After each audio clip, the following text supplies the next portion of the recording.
Hi hello నమస్తే, నేను చెవుల కృష్ణాంజనేయులు. వైఎస్ఆర్ కాంగ్రెస్ పార్టీ సిద్ధం బహిరంగ సభ సందర్భంగా ఆంధ్రజ్యోతి ఫోటోగ్రాఫర్పై వైఎస్ఆర్ కాంగ్రెస్ పార్టీకి సంబంధించినటువంటి కార్యకర్తలుగా భావించేటువంటి వాళ్ళు తీవ్రంగా దాడి చేశారు. ఈ దాడిని నేను ఆంధ్రప్రదేశ్ జర్నలిస్ట్ ఫోరం రాష్ట్ర అధ్యక్షుడిగా ఆంధ్రప్రదేశ్ జర్నలిస్ట్ ఫోరం రాష్ట్ర కమిటీ తరపున తీవ్రంగా ఖండిస్తున్నాం. ఈ విధమైనటువంటి దాడులు ప్రజాస్వామ్యంలో మంచిది కాదు. మీడియాకు సంబంధించినటువంటి ప్రతినిధులు, ఫోటో జర్నలిస్టులు కానివ్వండి, వీడియో జర్నలిస్టులు కానివ్వండి, జర్నలిస్టులు తమ విధి నిర్వహణలో అన్ని రాజకీయ పార్టీల యొక్క బహిరంగ సభల్ని కవర్ చేయటం అనేటువంటిది వాళ్ళ బాధ్యత.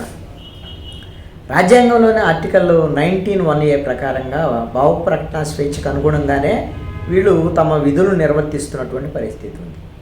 ఆ మీడియాకు సంబంధించినటువంటి యాజమాన్యాల మీద, లేకపోతే ఆ మీడియాకు సంబంధించినటువంటి వాళ్ళ మీద రాజకీయపరమైనటువంటి అంశాలు ఉంటే వాళ్ళతోనే తేల్చుకోవాలి తప్ప ఈ విధంగా జర్నలిస్టుల మీద దాడి చేయటం అనేటువంటిది సరైనటువంటిది కాదు. ఈ దాడికి పాల్పడినటువంటి వాళ్ళ ఎవరైతే ఉన్నారో వాళ్ళని వెంటనే అరెస్టు చేయాలి, వాళ్ళ మీద చట్టపరమైనటువంటి చర్యలు తీసుకోవాలని చెప్పేసి ఆంధ్రప్రదేశ్ జర్నలిస్ట్ ఫోరం తరఫున డిమాండ్ చేస్తున్నాం. ఆంధ్రజ్యోతి ఫోటోగ్రాఫర్ కృష్ణ మీద దాడి ఘటన ఇది ఒక అమానుషమైనటువంటి చర్య. వైఎస్ఆర్ కాంగ్రెస్ పార్టీ అధినేతలు కూడా దీని మీద స్పందించాలి. ఇలాంటి ఘటనలు పునరావృతం కాబోవు అనేటువంటి ప్రకటన వాళ్ళు చేయాల్సినటువంటి అవసరం ఉంది. ఎందుకోసం అంటే వాళ్ళు కూడా ప్రజాస్వామ్యంలోనే ఒక ప్రజాస్వామ్యబద్ధంగా పార్టీని నడుపుతున్నటువంటి వాళ్ళు కాబట్టి ఇలాంటి ఘటనలు పునరావృతం కాకుండా ప్రభుత్వం కూడా చర్యలు తీసుకోవాలి.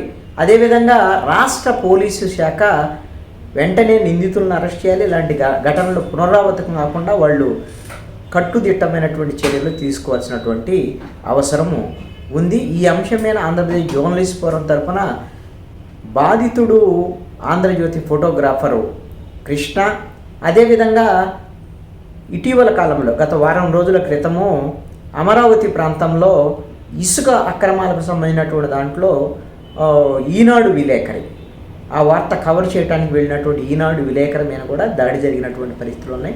ఈ ఘటనలకు సంబంధించినటువంటి అంశాల మీద రాష్ట్ర director general of police DGP Kasireddy Rajendranath Reddy గారిని ఆంధ్రప్రదేశ్ జర్నలిస్ట్ ఫోరం తరఫున కలిసి ఆయనకి ఒక విజ్ఞప్తి చేయాలని చెప్పేసి మేము నిర్ణయించుకోవడం జరిగింది. ఆయన కూడా ఈ సందర్భంగా మీడియా ద్వారాగా కూడా ఆయనకి విజ్ఞప్తి చేస్తున్నాం. ఇలాంటి మీడియా మీద దాడుల్ని ఎట్టి పరిస్థితుల్లో కూడా పునరావృతం కాకుండా చూడాల్సినటువంటి బాధ్యత రాష్ట్ర పోలీస్ శాఖ మీద ఉంది. రాష్ట్ర పోలీస్ శాఖ కఠినంగా వ్యవహరించాలి, దాడులు పునరావృతం కాకుండా చూడాలి అనేటువంటిది ఆంధ్రప్రదేశ్ జర్నలిస్ట్ ఫోరం తరఫున డిమాండ్ చేస్తున్నాం.